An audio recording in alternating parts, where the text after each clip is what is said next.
All right, hey guys, back to my Stirling Badger. It's a little too firm for me right now, but I'm putting a lot of uses into it. I think it's right now at maybe 26 uses or something. I've got it mounted at about as high as it'll go in this handle to give it the maximum amount of overflow of splaying that I can.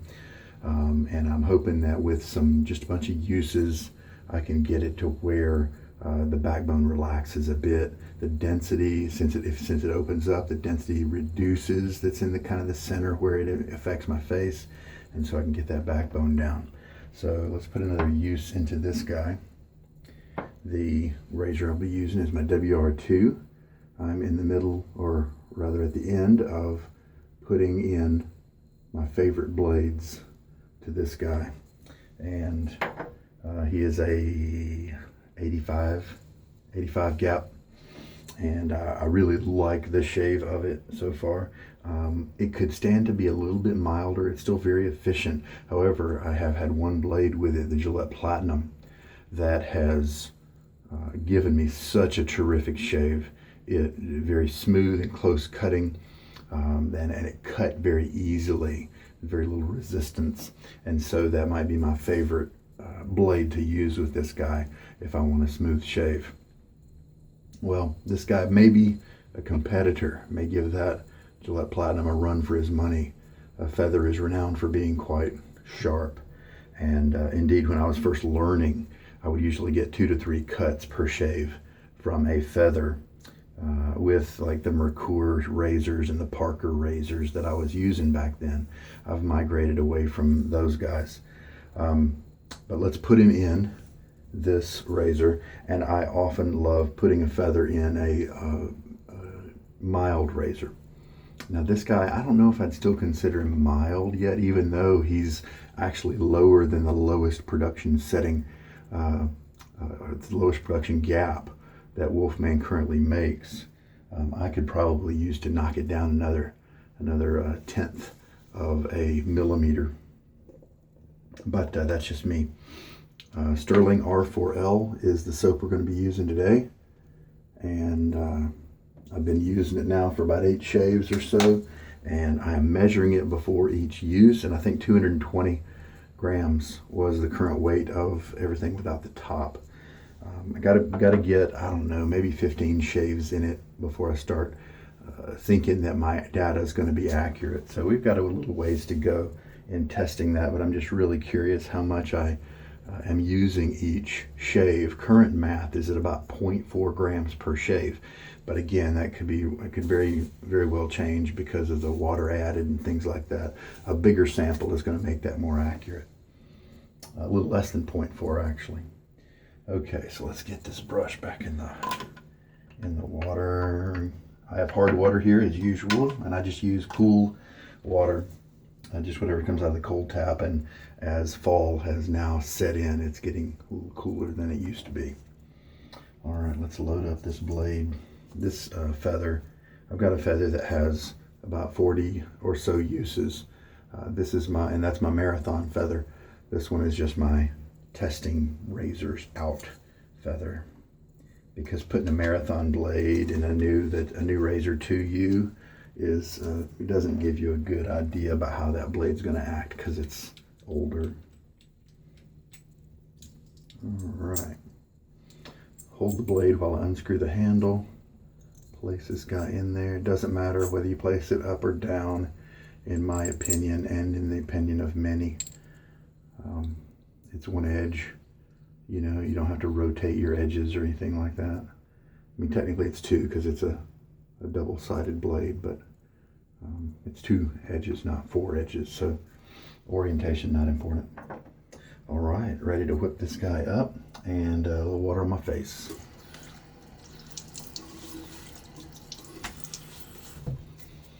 And one thing we're going to do today is a test of that 7-second load that I did the other day with this brush. I've been dallying with a awesome Simpson brush that somebody loaned me, and it's been very fun to try that guy out. And I'm going to turn turn my eyes back to this guy. I may use a different soap tomorrow because since that Simpson brush is a loner, I want to experience it in maybe a couple different soaps. It's a little on the scrubby side, and I wonder if I change soaps to something and maybe make it a little richer, if that changes the feel and affects it very much. I'm curious about that before I can't keep that brush forever. And so I want to play with it a little bit before I have to send it back. All right, now this brush holds about 8.5 teaspoons of water. You can see a bunch of water coming off this guy. Okay, I shake him until a lot of it is not there. All right, here, let's do that 7-second load. And we'll wait till the timer goes to the 0 mark. There we go. 7 seconds, can you believe that? And it did give me a 3-pass shave, and there we go. Wiping up the excess from around the sides and rinsing off the threads of the tub. Keep those from getting soap on them, soap buildup. All right. Roger Quintero lather bowl as usual. Brush rest, thumb rest over here. It's a 3D printed bowl if you are interested. The files are available online, and I have a link to those on the description of the video if you have access to a 3D printer. It's so surprising when a small amount of loading still will yield enough soap to do 3 passes. Scrubbing pretty good in the bowl here. Not really light pressure at this point. I do back off once the lather starts maturing. That seems to be going well for me. Let's see, yesterday I used just the like 1.5 teaspoons of water, maybe even, no, just 1. And that was with the Simpson brush, but with a longer load than 7 seconds. Maybe I'll just try out 1 teaspoon here. We'll see. I'm not really, yeah, why not? I'm not really trying to soften the tips of the brush. This brush already has wonderfully soft tips. And I think that may be a concern for Simpson. I mean, if guys are liking the soft tip market, then this knot came from a brush that was only $20 or $30 versus paying $100 or $110 for a Duke 3, which is the one I sampled.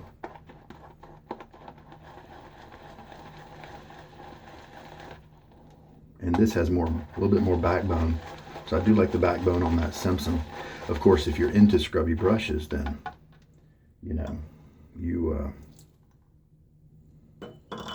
better off with the Simpson. That particular one, I can't speak for all of them. That's the first one and only one I've tried. It's their best badger hair, and so I guess anything that uses their best badger hair is likely to be quite scrubby.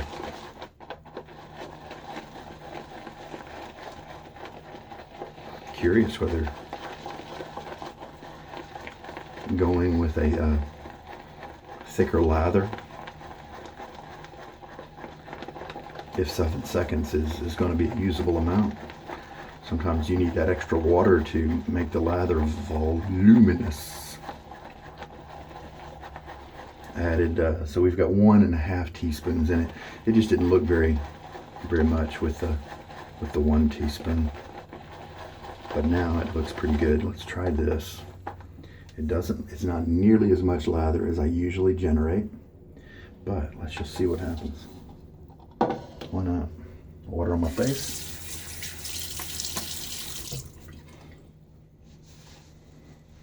I think I must have slept wrong one time because my back is still bothering me.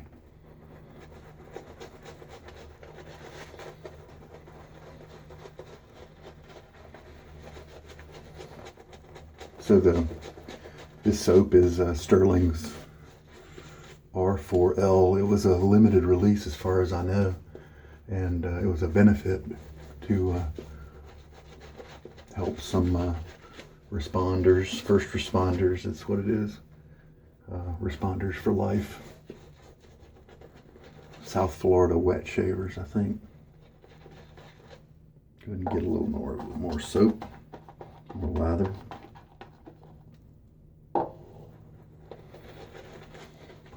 And it has the Tom Ford's Gray Vetiver was the scent that has inspired this one.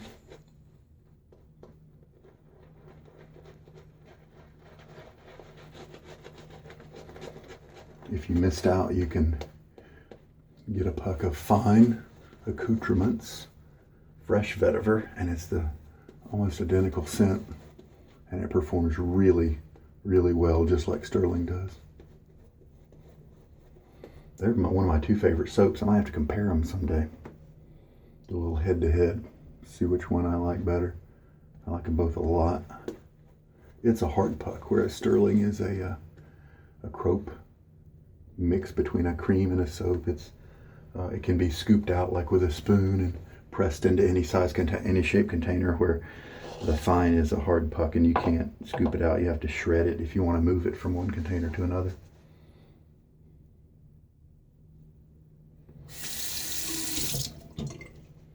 All right. So see how the feather does. Yesterday was my Nasset, and I used a pretty fresh Nasset. Actually, yeah, it had 0 uses on it prior to that shave. This one's doing great. Cutting very easily.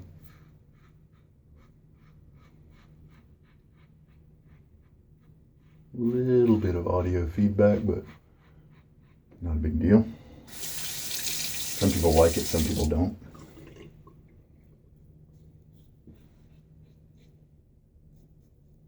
Right there, I can really get a little bit of irritation. I think my hair kind of turns a bit right there, so it's tricky.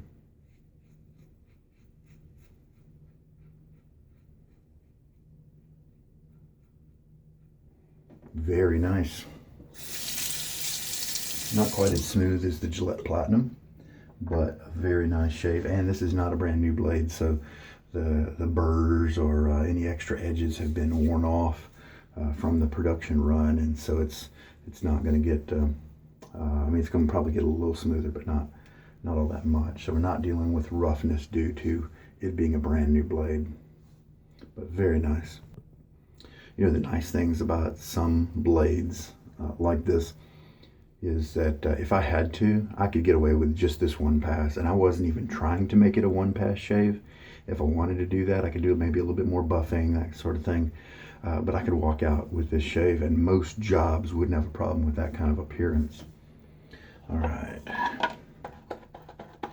As you can see, 7 seconds. I'm loading up for my second pass. Not a whole lot of soap in here, but I bet it will be plenty to do the job. And this, normally I might put some more water in this soap. Back when I was mixing it up, I reduced the water to, you know what? This is probably about the right consistency for the amount of soap that I loaded. So I'm not going to say that this is a thick lather. So this is not giving me an idea as to how this brush would feel with a thicker lather. This is pretty much a spot on lather. Nice and wet. Very slick. So that's the usual, perfect for me at least, Stirling lather that I enjoy. Cross grain down my cheeks. Cheeks are pretty normal. They go pretty much north-south. Very comfortable second pass now, since so much of the beard stubble was taken down with that first pass.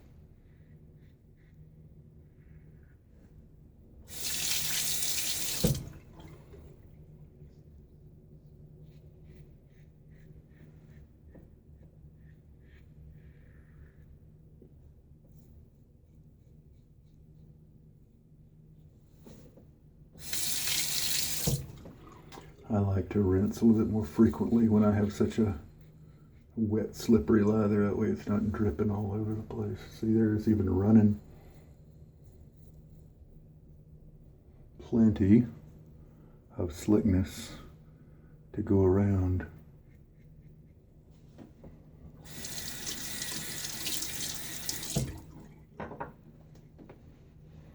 Rinse. Now a feather blade, for me at least, in a medium razor or anything more aggressive than that can be tricky. I'm getting better, and so it's usually not a problem, but there is definitely a concern there with nicks and things like that. However, if I throw a feather in a mild razor, and this goes for some of the other super sharp ones too, Kai, that sort of thing, a lot of times I am rewarded with a really, really nice shave. Smooth, close cutting. So 7 seconds again turns out to be enough to get the job done for a 3-pass shave. I've even got just a little bit left in there if I wanted to. Plus there's probably some in the brush here that's kind of in the core that I could squeeze out if I wanted. So I think I'm done here. So let's just see how much is in the brush. Pretty good amount.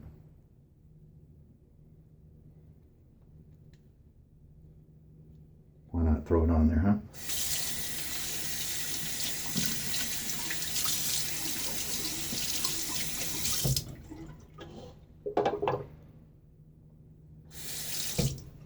Third pass. Again, I just do cross grain on my cheeks because it's done so well. And if I have a really smooth experience, I'll start to kind of tilt up like that. And that way it'll give it a little bit of a...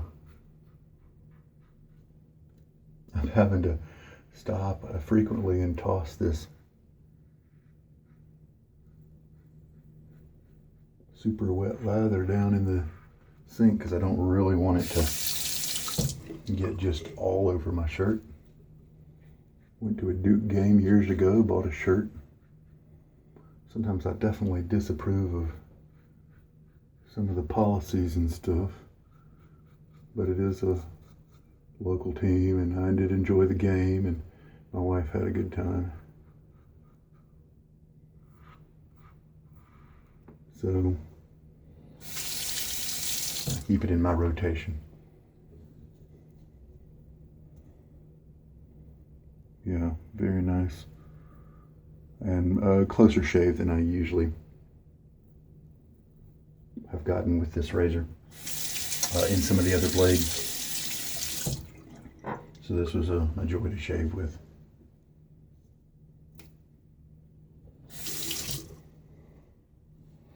All right, final rinse.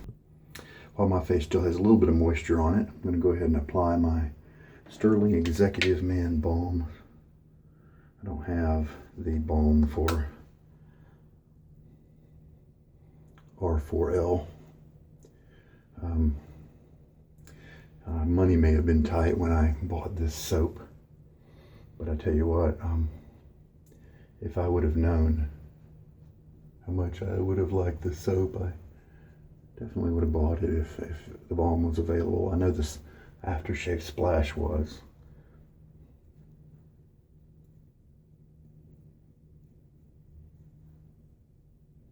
All right, as you can see, Stirling is kind of a little white, and it could be that I'm putting on more than one should, maybe not, but this will be gone in just a few minutes as it absorbs.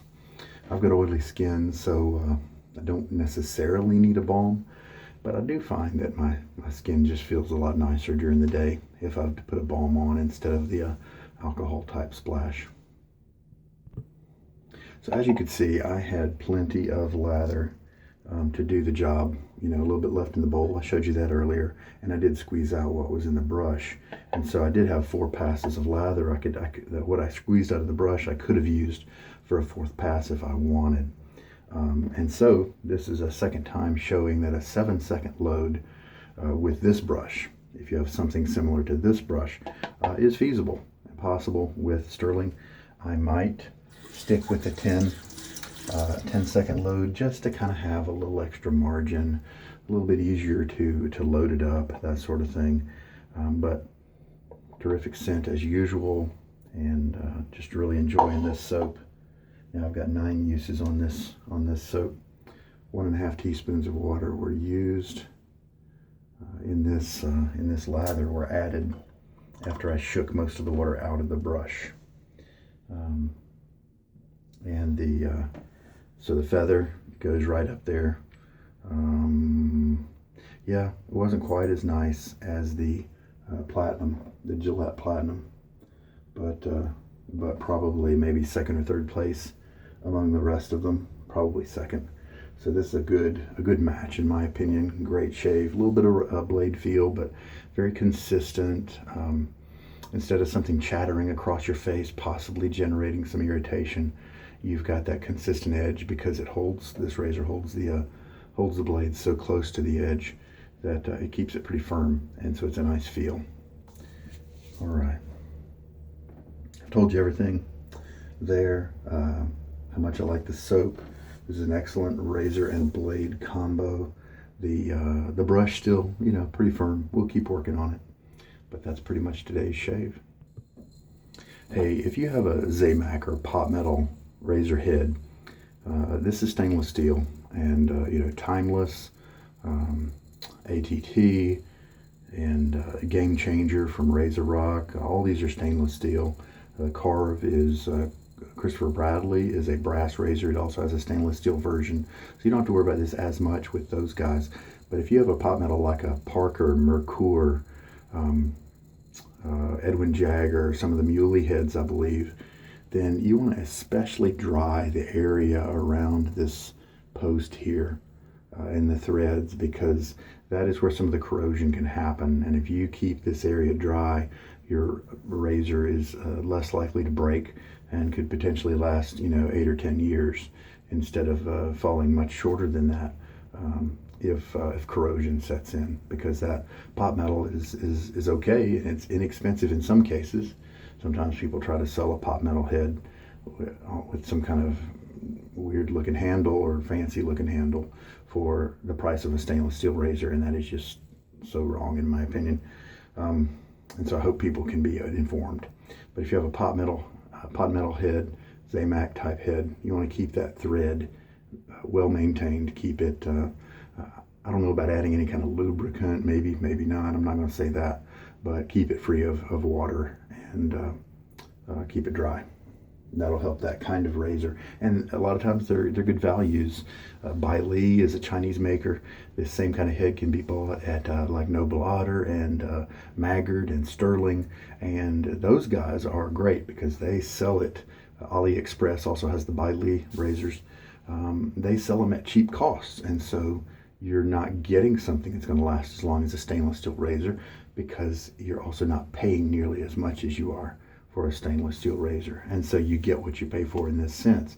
And so why not get a razor that could last you 8 years for $15?